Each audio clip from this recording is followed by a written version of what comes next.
Hey, Mike.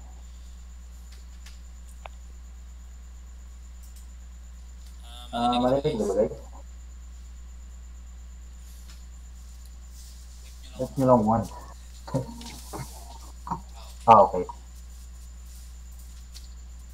Hello, Jeff. Hello, Mio109. Hello, Glay. Magandang gabi din niyo.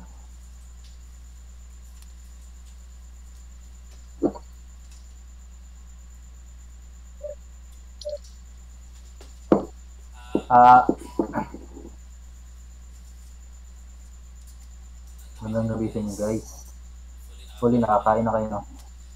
Or, if hindi pa, you can, can meet naman habang kikilig. Hello, Han. Hello, Han.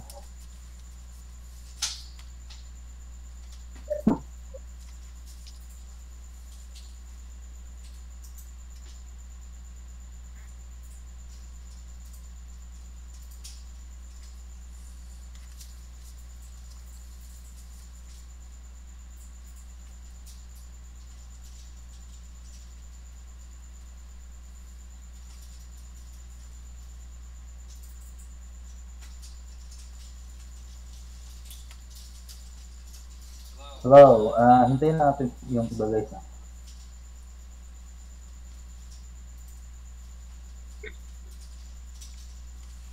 Good evening po.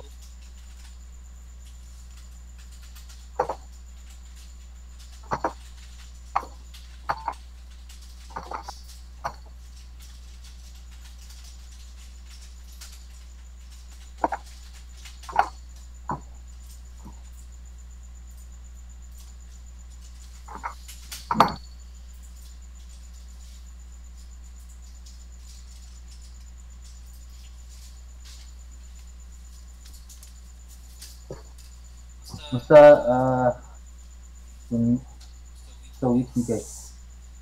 Okay lang ba lahat yan?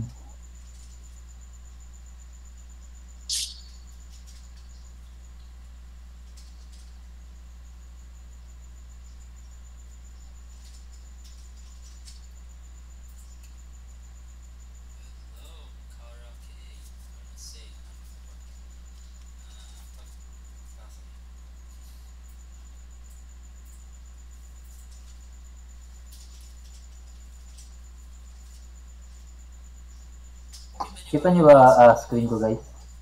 Okay lang ba dyan? Kita naman po, sir.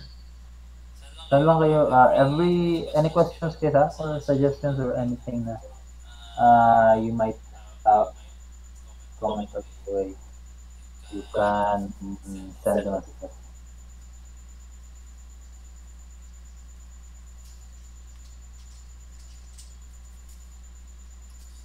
Hello, Alfonso Lima.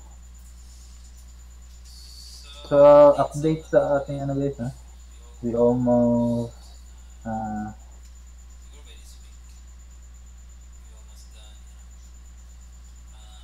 reviewing mga everyone who applied for the internship session. So, good luck, no?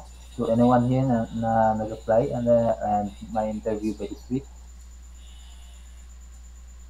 Yeah. Also, if di ka, if in one position di kayo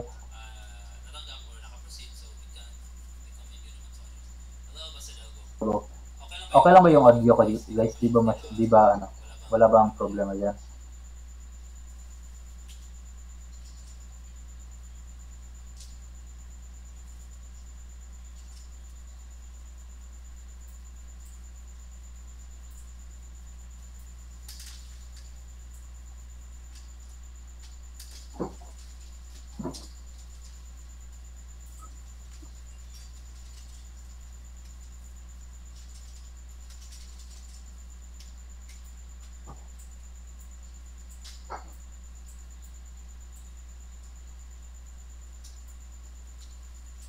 Okay, okay lang pala daw. That's, oy, wala, nabita. Oh, ang dami natin yan. 1, 2, 3, 4, 5, 6, 7, 8, 9, 10, 11. 11. Nice. invite nyo lang guys, no? Mga mga friends nyo or family ba na want to learn UX design kasi free lang naman to na mentorship session. And I try my best na to give you valuable na knowledge in terms sa UX design, not just um, especially for beginners, no? Kasi yun nga, it's free and I take my time talaga to create lessons, no, for this mentorship session. So I appreciate your participation talaga and presence uh, tonight, especially every session, you know.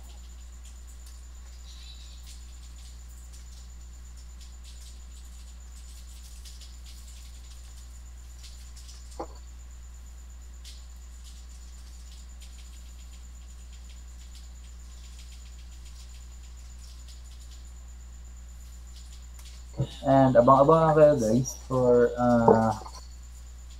kasi marami-rami tayong mga upcoming events sa natin sa community. So abang-abang lang kayo kasi will be yun, the little sword, you know, and any tech talk mga ganyan, so you can join naman. Siguro we will be mostly kasi in person, but when you consider having a ano no, yung online or remote na na mga video, live videos or something like that. So, welcome guys, no, to everyone. Sa mga bago dito, siguro meron, no. Welcome sa Design for Everyone natin.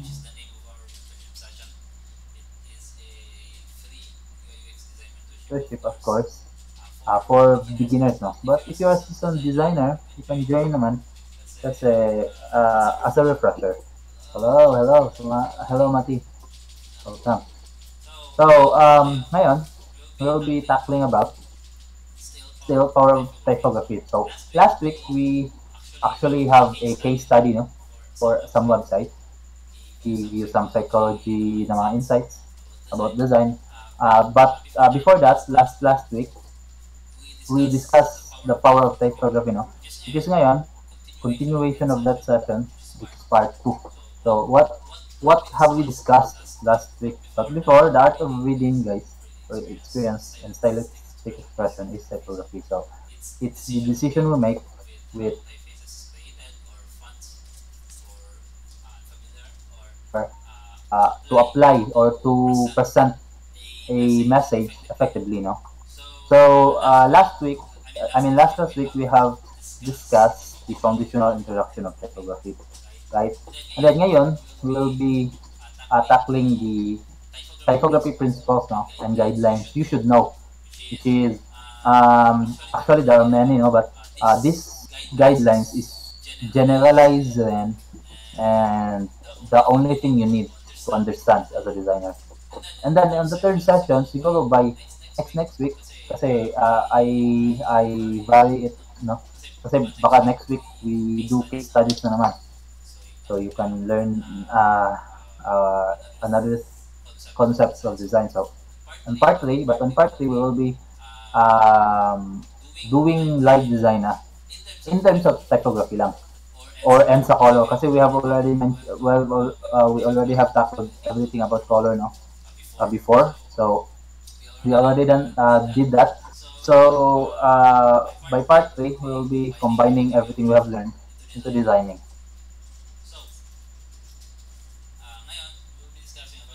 In-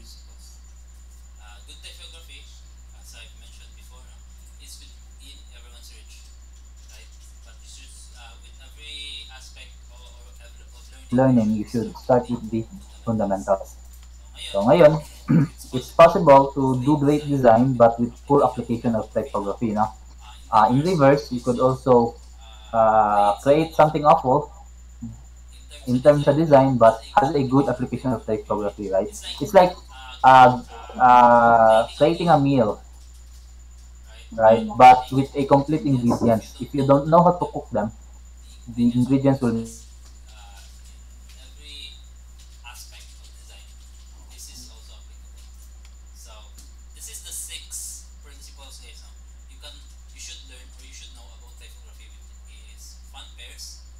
line height, tracking or letter spacing, alignment, hierarchy, and contrast. So we will be discussing each of them, how these um, things contribute to a effective design in terms of text. So first is font pairs, right? Based on name, right? Of course, you can guess now what we mean by this. No, font pairs refers to uh, fonts or couple fonts, right? So it is recommended, guys, to unless you can do multiple fonts, it is recommended to only use two fonts, right? For any design in terms of especially website, no, and text. I mean mobile app. Kasi sa graphics design kasi they can use different fonts in a single design. But in UI UX, uh, it's important to remember that you should only use two fonts unless you know what you're doing. No? So in every font out there, especially on websites they have font pairs together. No? So they have the first font, which is usually used for heading. In this case, we use Fioleno for heading, and then there is a secondary font, which is they use for other text or subtitles or other little things or other little na mga text other than heading, which is in our case is Satoshi na font.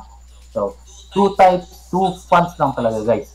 Kasi with many fonts, it comes with great complexity, right? Kasi if you have different fonts, you will be having a hard time applying them effectively, right? So that's why it's important to always remember simplicity breeds consistency and coherence. In design, guys, UI UX design, you need to apply design principles in a way that it is timeless, no? Right? It means na consistent design can last a very long time, right?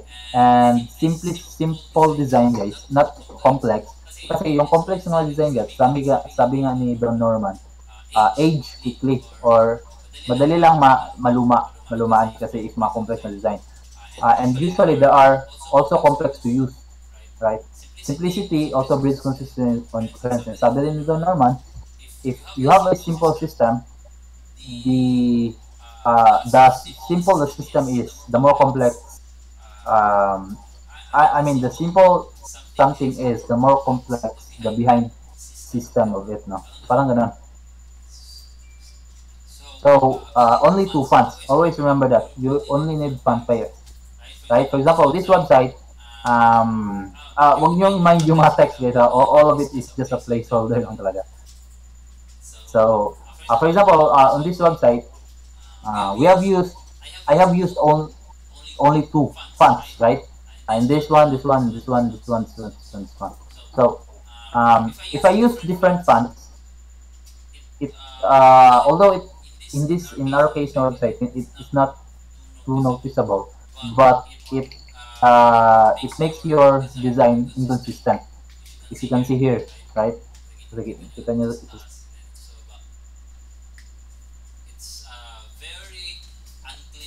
compared if you use if you have two fonts, which is this one is similar to this one, and this one.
subtext, and then serif sa heading, right? This is the only two things you should know if using font pairs.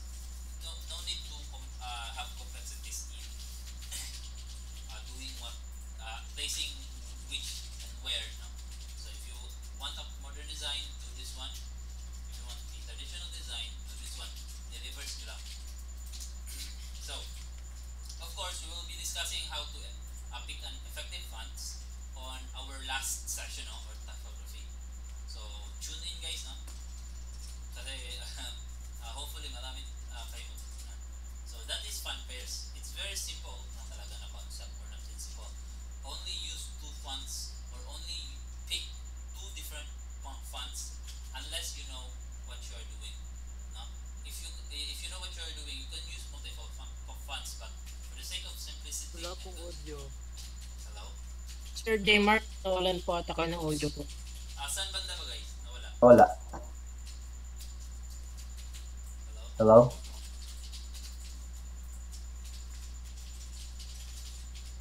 Hello? Hello? Hello? Dinig na ba guys? Okay na po, sir. Saan ba banda na wala guys?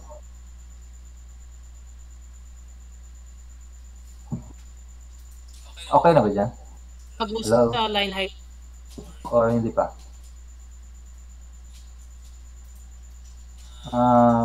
Hello? Type nyo lang 1 guys if marinig ako or hindi. Baka kasi on others marinig daw. Pero siguro on others hindi. Pero I'm not sure. Ano ba? Oh, sabi ni okay. Ayun na daw, sabi nila. Okay, so let's go back, no? Siguro mga isang ano. So, okay na to guys, ha? Narinig nyo ba dito na part? Right? So, if you want modern design, you use this. This is the heading as a serif and then the text as sans serif. I-reverse mo yan if you want the traditional design, which is like New York Times or KVL na mga words. So, ganun. Then, so, again, For picking font pairs, we will be discussing that on our last session. So, tune in kayo kasi you will be learning something talaga. So, yun. Always just pick two fonts. Now, after font pairs, you should know about line height. Right? If you attended last week na session natin, we have discussed this one, anatomy of typography, no? And line height is part of that. So line height, guys, is the distance between lines of text, right? If you have a multiple one paragraph and then it has a multiple lines, the distance between those lines are called line height, right? this one, we have a paragraph. The distance of them, guys, this one, the distance between these lines, that is line height, right? It's for most designers, they don't know that this is also important, no? Especially if you have seen my very mga early designs ko pa lang, kakapasok ko pa lang sa UX design, I did not really mind about this one, no? But as the times go by, yun, nalaman ko na it's important talaga. So, for accessibility, guys, and readability, the rule of thumb is to use at least 150%, right? On Figma, guys, you can type 150% online height, right? Or 1.5 which is 150, guys, in terms of percent. 1.5 or 2, nasa between lang sa dalawa. I mean, in between lang sa 1.5 at saka 2. Lower than that will make it somewhat unreadable, no? And larger than that will make it parang too much space na talaga. Parang hindi mo na ma-identify if it's a paragraph or a single sentence. So for example, this one has a 100% leading. So leading and line height, guys, is the same, no? If you have used sa mga developer natin dito, if you have used CSS na mga framework or libraries, they call it leading instead of line height, right? Leading and line height are similar, guys, no? So this sentence, guys, has a 1 or 100 leading or line height. So if you can see, when I start just starting in design, I see this as a normal, no? na parang okay lang naman, di masyado, mag-read mo naman. But in reality guys, this is a dikit masyado na text. So we need to space between them. We need space between them, no? So this is what it looks like in 1.5 na line height or leading, or 150, right? You can read it easily na. Especially for those no na may sira ng mata sa konti, right? Especially for those elderly, they will be having a hard time reading less than 150% na leading, right? So if this one is also 2 or 200 na leading, so you can see it is much very readable, right? But other higher than 200% will be parang yun, too much space na. So remember that guys, no? Between 1.5 lang talaga at 2, right? But for me, most of my design I use 1.5 lang. 1.5 lang and 160. Right? Depends sa situation. But you need to remember the purpose of this spacing guys is to help people read, no? From one line text to next comfortably. Right? So, but the larger the font size guys, or the larger the text is, it should have a smaller line height, right? Kasi if we see an example guys, if you see this one, both has a 1.6 na leading, right? But if you notice, mas malaki ang space niya kaysa dito. So it does not present consistency, right? If you can see this one, too much space here. Kita niyo ba guys? And then here is hindi pantay dito, right? They have both 1.6 na leading. But again, as a rule of thumb, if you have a bigger or the mga heading or mga text, you should reduce the line height to make it consistent to those na gumagamit ng 1.5 to 2 na line height. For example, this one has a similar height to this one, right? This one similar height to this one. So they have consistent.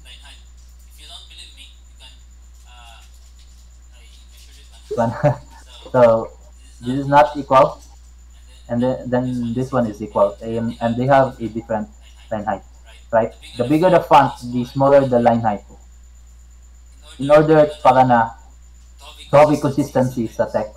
So that is for the line height, right? For example, this one, yung website natin kanina, right? If you can see, we have a line height here, and then pantay dito. What I did here is also I did here, and then this one you can see. So that has a consistent line height. Now, but in terms sa talapad ng text guys, we will be inserting this one too, no? At least malaman nyo, kasi most of mga designers, most of mga designers and developers, they sometimes do not include this, no? I also did not know about this, no? Before talaga. Kasi it's also important, you know, in terms of usability ng design or accessibility. So ensure that your text, guys, especially if it's a long text, for example, paragraph, ensure na each line has only 40 to 80 characters per line, no? Including spaces, right, to improve readability. For example, this one is very little kasi less than 30 lang yung characters niya, which is if you are trying to have a longer na mga paragraphs, no? For example, blog post, something like that, this one is very short, right? And then this one, over 80, is also very wide, right? This will also tire people to read. Kasi sobrang taas ng yung lalakbayin ng mata nila. So the perfect, the Goldilocks zone, guys, sabi nga sa solar system is 40 and 80, right? 40 characters, above 40 characters, maximum of 80 characters, right? Including spaces. So this one, this width of line is just perfect. I give an example, no? Again, for example, this one. It has a large, for some, they may say na na okay lang naman, wala namang talagang problema. But based on usability guys, no, and accessibility talaga, you need to reduce this one, right? Kasi for you this is normal, for others they might not. Most of people talaga will prefer something like this, right? For example, is medium. If you can see that guys, medium has a margin, or has a wide margin, right? If you can see this one here and then here. But if you click one of these blogs, that guys, they don't follow this margin anymore. Kasi mataas yung mas lalaki yung width ng isang text. It will not be readable. What do I mean by this? If you click One, they reduce the margin. Di ba? Makita nyo. They reduce the margin sa text na nila in terms of paragraph. Right? Kasi it is much more readable here, which is, this one is between 40 to 80 characters lang talaga, including spaces. Right? So, you don't need to use the full width of the page, no? For your text, especially for a blog. Right?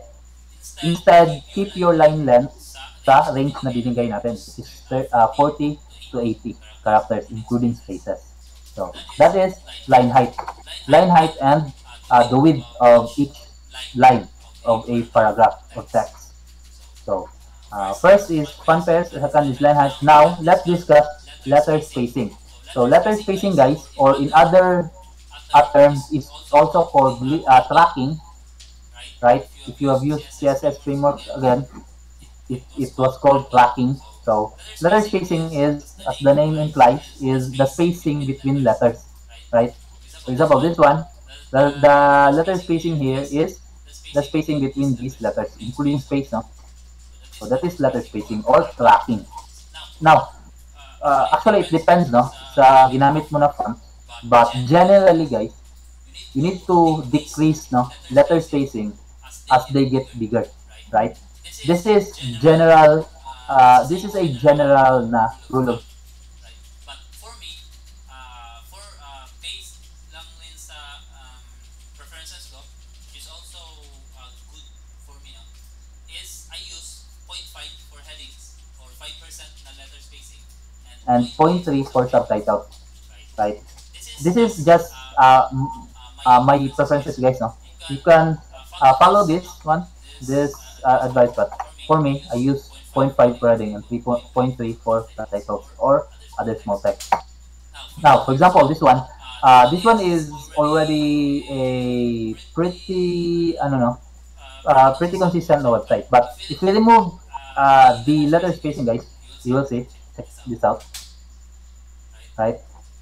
You might not notice it, but dumikit yung mga letter text, which is, although okay lang rin naman, but for me, this is too, I don't know, too dikit, right? It does not give a breathing na area yung parang text, right? Which is, for as a reader rin is important rin, right? So, it's better to have this design na may spacing. So, I use 0.5 for this one, and then 0.3 for this one, right? Though, there are most typefaces kasi, guys, they are designed, their default spacing is already designed so you can read effectively or you can read comfortably, no? If you are, it depends on your preferences, no? But the default is actually already okay, no? Sa ano, you don't need to change anything. But for me, just to give them some breathing space, I use those numbers, 0.3 and 0.5. But the default spacing, letter spacing, is actually enough. You don't need to worry about it that much. But, yun. Right? So, that is letter spacing or tracking, the space between letters. Right? That is important in design. That is the third one. Now, the fourth one is alignment. Right? You probably already familiar with this one if you have used Google Docs. No? There are spacing alignment, there are justify, left align, center, and then right align. No? But in terms of design, guys, especially for long body text, you should avoid center aligned, no? Or justified. right? You can use justified or center aligned in documents, but in terms of mga website or design, you need to for accessibility and usability, you need to avoid center design. I mean center aligned or justified text, right? Kasi yun nga, it's difficult to read for those with cognitive disabilities. So, for example, this one, you can see, although for me, for most designers, this is already good, no? But based, most people will not will be tired, no, when reading this. Why? Because it has a ano, different starting point, different point kung saan yung mag-start yung sentence. Why this is important? Why you should instead make this like this, right? Left align this, right? This is important, guys, kasi although you can use center align for headings, and then for the short text, I mean for heading and short text, you can use center align kasi it can quickly be read. But on longer text, guys, you need to left align this. It most of the time kasi your eyes, no, needs to work harder to find the starting point of each line, right? If consistent yung first na tawag yan, first na line of first na text of line, consistent sila, pantay sila, your eyes will already know saan, after niya mabasa yung isang line, they will already know saan pupunta, right? It might not be a big deal, guys, no, if you in general, no, sa mga people, but again, we are designing for usability and accessibility, so we need to consider this concept or principle in design sa text, right? So just use this, ano, no, wow, dami natin. So just use this, no, avoid again, avoid mo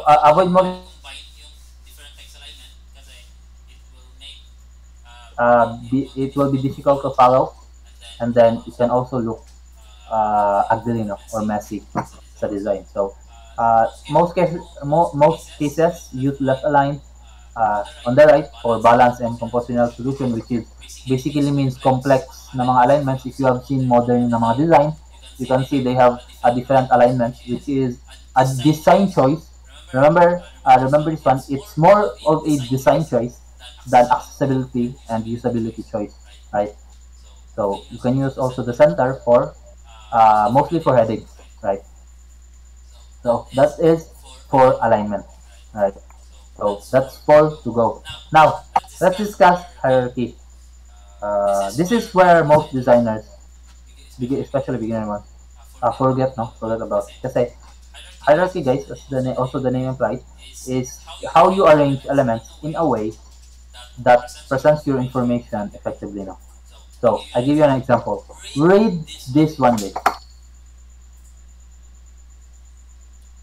I give you time, no?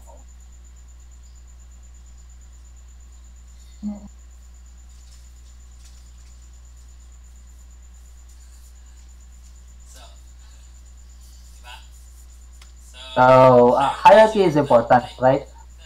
Kasi bigger text will be read first, and then you will proceed to hanggang maliit na text, right? Based on this illustration. So you read this first, which is the big one, and then you proceed with this, and then this one, kasi because of the color choice, and then this one, and then this one, right? That is why hierarchy is important. Now, organize your content, guys, according to priority. No, size, weight, and color are the ways you can use visual hierarchy on your design, right? But ngayon we'll be focusing on colors and fonts only kasi tapos na tayo sa colors, and then we will be discussing font naman. So the most important element, hindi ko nalagay, must be the most prominent, no? And the least important should be smaller and unobtrusive, right?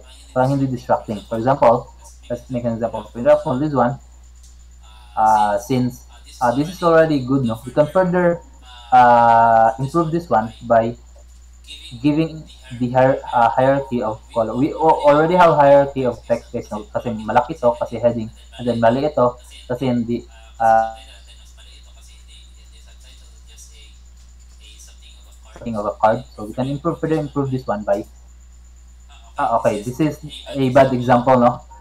If you can see here, nilakyan natin yung subtitle, and then this one, which is does not represent visual hierarchy, and then mas malaki rin ito kaysa dito, right? So fix this, can revert it to the original one.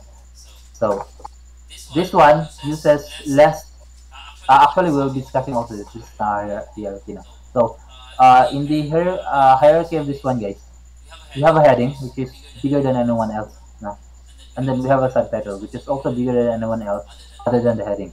So that is the hierarchy. So ngayon, bigger will be always the first one you will read, guys. No? Remember that one. So that's why headings or titles is always bigger, kasi it represents it represents the overall na point of elements na mas maliit sa kanya. For example, heading. For example, this one, you might not notice it, but the heading one will be followed by your eyes, no? Right? It will be mas madali siya ma-notice sa mata. For example, this one, right? Diba? So you should use this. You should have a visual hierarchy talaga in terms of size and contrast, which is the last, no? It is the last principle of typography. So create a visual hierarchy to show the level of importance of information, right? So the quick and easy way, we already have discussed this, is squint test, right? You squint, or for example, this one, if we squint now, we can see something like this, and we notice that this one is much more noticeable than the others, no? Kasi it is as intended. Kasi this is a heading, so we make this as noticeable than the others. We do a spin test, we will be noticed which one is much more important and which one is not, which is this one, the nav bar, right? So this one, and then this one is the second one. So this is as is na practices.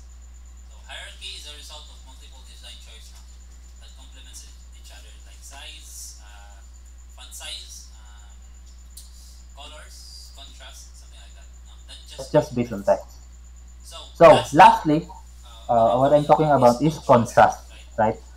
After you have hierarchy, which is the arrangement of information, you need to understand contrast. Now, contrast complements the hierarchy of your design, right? Kasi it's about the combination of color and font size, right, to create a visual hierarchy, to complement the visual hierarchy. For example, this one, if we have these two texts, we will be by scanning this, no, we will immediately think na this one is just similar. We know that this is a for a paragraph, this is a paragraph, no? Walang difference. But if we have contrast between them, we will know na mas important to kaysa dito. Or this one is parang disabled in terms of functionality kaysa dito, right? It's a little things, guys, no, but it's important talaga. So again, if i-minimize natin yung tawag niyan, yung font, you'll notice na mas important to kaysa dito, right? So this is contrast sa color, no? Use color contrast, guys, to highlight important elements, details, words. There should have each different sizes, guys, should have a different contrast, no, on each different font size. What do I mean by this one? So for this one, we already implemented contrast. This one and then this one, they have different contrast kasi title, subtitle. But these two, wala pa. So we can improve this one by, if we reduce this one, it will not make sense, no? Kasi this is the heading. And then parang ito yung pino-point out natin if you reduce the contrast of this one. So it should be the reverse. It should be the heading and then the contrast of this one. Now you might think na this will be highlighted na kasi if this one has a low contrast, then the eyes will go directly. No, not necessarily, no, kasi it has been complemented by its size, right? Although the contrast is is mas maliit kaysa dito, and then sa this one, but it will be noticed most by people second can after the heading kasi mas malaki siya kaysa sa iba, right? So it works together talaga. For example, this one, as I've said, this one is a higher contrast than this one, right? It's just a matter of reducing the color, guys, no? To ano talaga. For example, this one, it's also not important but also necessary, so I did not put pure white in here kasi it will be distracting sa iba na element.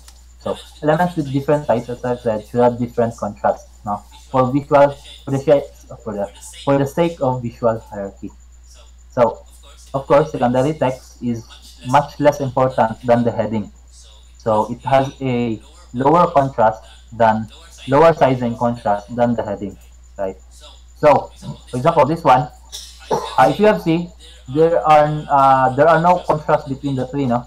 This one is pure white, pure white, pure white, right? Although we can notice naman the difference, but this is not recommended. So the recommended is you should reduce the contrast of these two.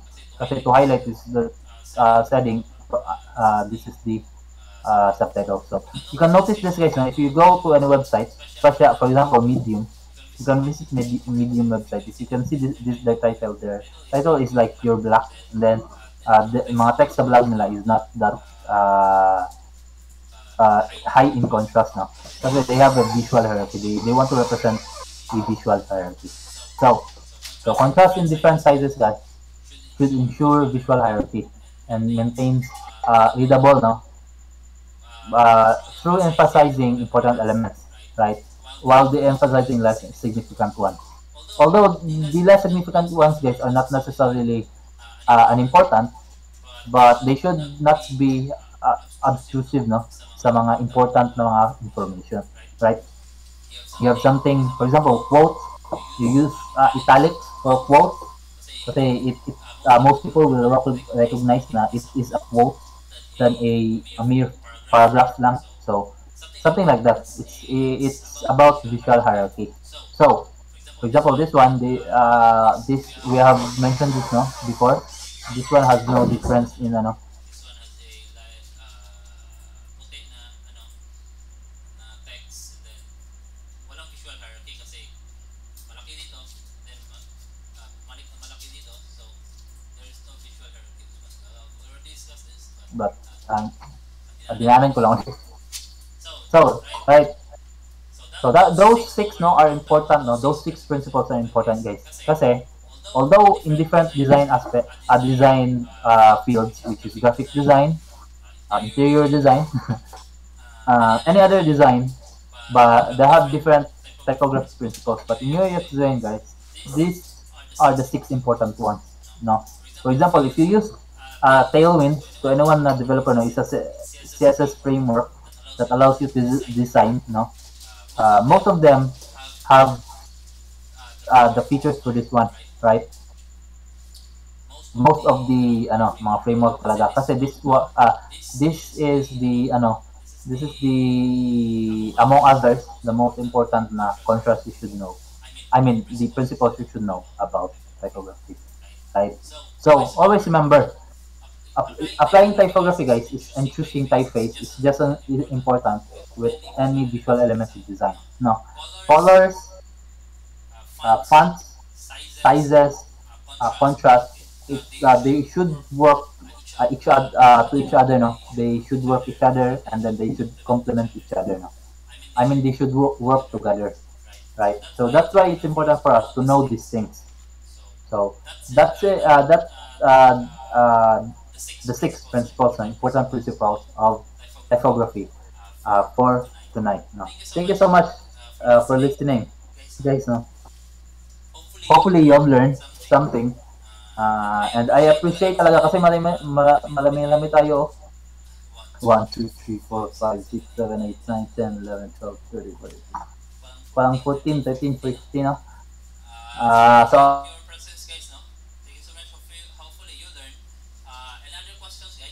do you have questions? Or let's just chat a little bit, no? Do you have questions? Po?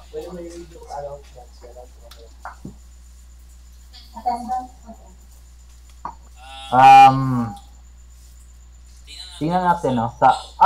Okay. So, announcement pala, guys. To anyone, especially to everyone, no, nandito ngayon. We have created a partnership pala, guys, sa DevCon Davao. Right? If you haven't know, DevCon is an organization, guys, that do their best to make Mindanao na parang tech na rin na na side of the Philippines, yung marami ng mga tech people ba. So we're thrilled to announce na we have partnered with them, no? So there will be a SMX, no? There will be an event on the SMX Convention Center sa Davao. If you are near Davao, guys, or if you are available on June 29 to 30, no, you can go, no? You can join us. Just visit the guys, yung announcement na talaga kasi if you want to know more, we have put a link there so you can check it out. So at least if you want to meet us, no, personally, or the team, you can join or you can go sa natin. So, do you have any other questions, guys? Send pala kayo ng attendance natin, guys. Of course, kasi we will be still always talaga every time merong event, we'll be always be giving po-up, no? And of course, we value your attendance naman talaga. We value your po-up. So we will appreciate it talaga, and we will give value to anyone na nag-collect talaga ng po-up. So, any questions ba, guys? Do you have any questions? Yun lang. Type ko lang. You can send your questions. I mean, you can send naman while I'm typing. Type.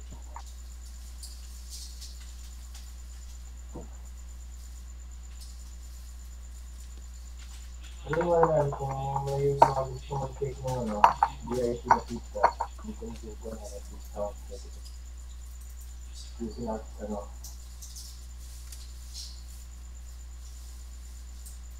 Hello, sabi ni Neo09. Hi, is the internship program still ongoing? Ito po yung application period. So, actually, guys, this week will be tawag niya? Interview stage, no? Interviewing stage. We are interviewing everyone na nag-apply. But we still accept, no, this week, right? Okay, we try to give sign as much as possible, but by next week, guys, we will not be accepting anymore, no? Although we can consider sa others na position, kasi sa UI UX design, guys, pinahirapan niyo ako kasi so many people na nag-apply, right? But again, we will only be choosing 5. So, sa mga mapili na 5, so good luck sa inyo, no? But yeah, New 09, you can still apply this week. But by next week, we will probably discontinue na the application. So, Send lang kayo, guys, ng questions and recommendations.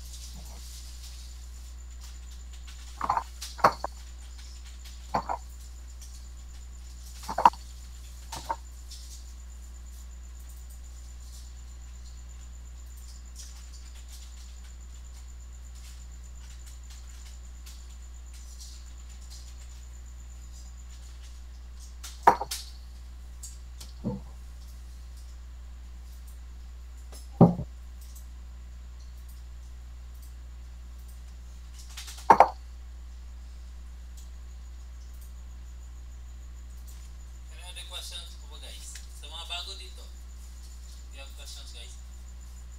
don't worry na sa Di di nakasali last. Kasi we are recording naman. Including this one, we will be uploading it. Hinay-hinay lang. Or dahan-dahan lang. Sa Tagalog ba? Sabi ni Jeff, ano po ba mas maganda gawin pag mag-start na mag-design ng UI? Brainstorming po ba or research? Of course, in every aspect, no? Not only in design, especially in also programming, you need to understand what you are trying to do. So you need to understand what project you are trying to develop. So of course, the very first thing is to research. You need to understand kasi you can't brainstorm eh pag hindi mo alam kung ano yung gagawin mo. So you need to research first. This is everything about it. For example, we have been given projects, we have projects, different projects. Before I start designing, no, I take my time to research talaga. But don't spend a whole day na research about it. Just research something important or read the presentation of the project or the company brief or design brief, something like that, and then you can start brainstorming if you understand it. So in designing a design, you should start with the research. Even if it's a personal project, no, you can still start for research. Kasi you will if you have the if you design a software, guys, and you I mean original na idea, you will be shocked how many people now think about if you research, you just research, right? Kasi there is something I don't know what this one called, but in if someone has a good idea, right? Most people will not research them kasi it will demotivate them to know na naisipan na pala to ng iba, right? So actually, it's more beneficial for you to research anything about a project than in denial na hindi ka nag-research. So research should do research, right? So any other questions, guys? Appreciate ko kayo lahat, guys, no? So namin natin ngayon. Of course, join in kayo sa ano natin sa game dev natin ngayong Friday. Support din natin yung mga developers natin ngayong Friday, na kasi if you want to learn gaming, mga game design, yan, ano naman, check that out. Sabi ni Jeff, for UI design, recommended po ba na magaling mag-drawing? So for actually, unless you wanna do illustrations, no, you don't need to be good at drawing. Kasi guys, if I tell you talaga, I hate drawing, no, I hate art in general or design. When I was in high school talaga, pinaka-hate ko talaga ng subject art, history and design. I mean in art, no, kasi hindi ako magaling sa dalawa. Pero ngayon, as I discovered UI UX design, you don't need to do drawing, no. But you need to have an artistic perspective, right? Kasi you need to have, you need to be able to think creatively in terms of design, right? But again, always focus on usability and accessibility, guys, in your design, right? Other than aesthetic, no. Yung aesthetic, pangalawa na lang yun. Unless it's a, lagay natin, personal portfolio, personal website. You can do whatever you want. The unique your portfolio is, the more it will.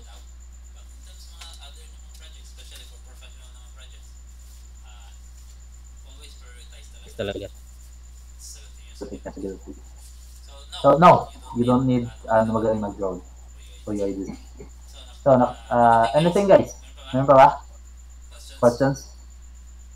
You can send, guys, Ibigay ko, may announcement pa ba, Ma'am Karen or today. Yung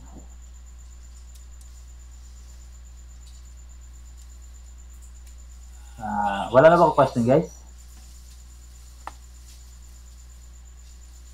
Good na nag-apply. I mean, I can't really tell if nandito yung mga nag-apply kasi mga username kasi to, but I assume others na nag-apply. Sino yung sumali? Ay, si Sir Dave pa na. Sorry naman.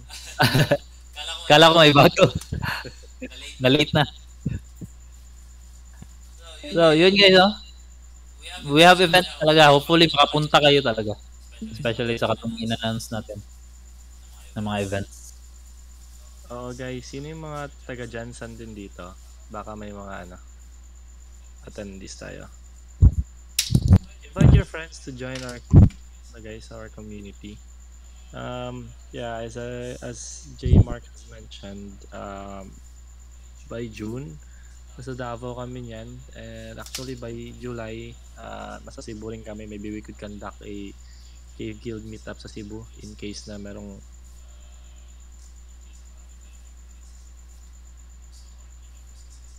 place in Manila part and dito sa Mindanao. So anyway, check us out sa mga namin. Joining kayo ng Cave Guild na Facebook group. Nagpo-posting kami doon. What else? Ayun guys, right now limited lang muna yung papasukin namin sa i-train namin and ipa-join as interns, so you have good experience and we could vouch you in the future if you try to apply for a job, or in case na may mga bigger projects na dumating sa Cave Guild, we could also like hire you for full time. So we'll see. We'll see.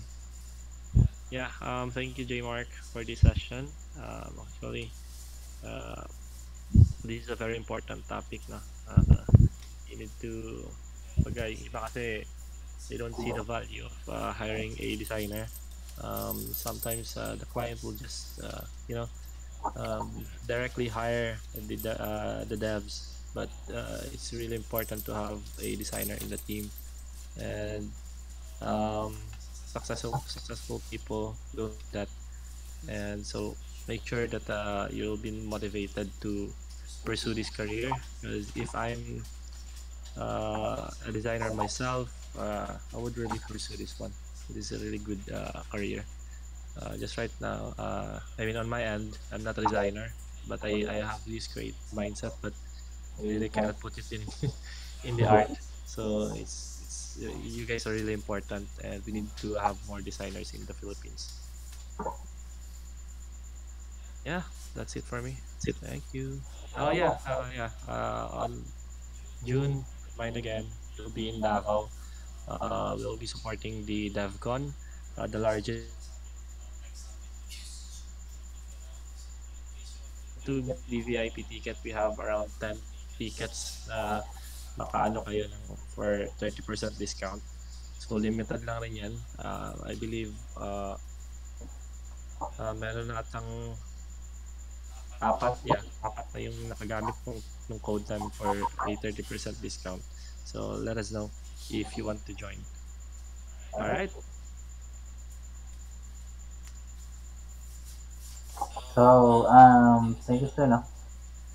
Wala na kayong questions guys. Thank you so much, no, sa mga sumali. Hopefully you've learned something, and see you again guys for our next session next week. And don't forget to practice talaga, kasi takes time na mag-develop ng skill. Thank you so much guys. Send your Thank you so much guys, no? salamat. Maraming salamat. So you can leave now. Thank you so much. Good night everyone. Bye.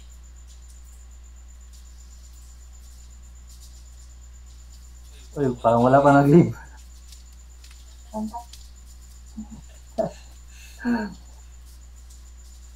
Okay.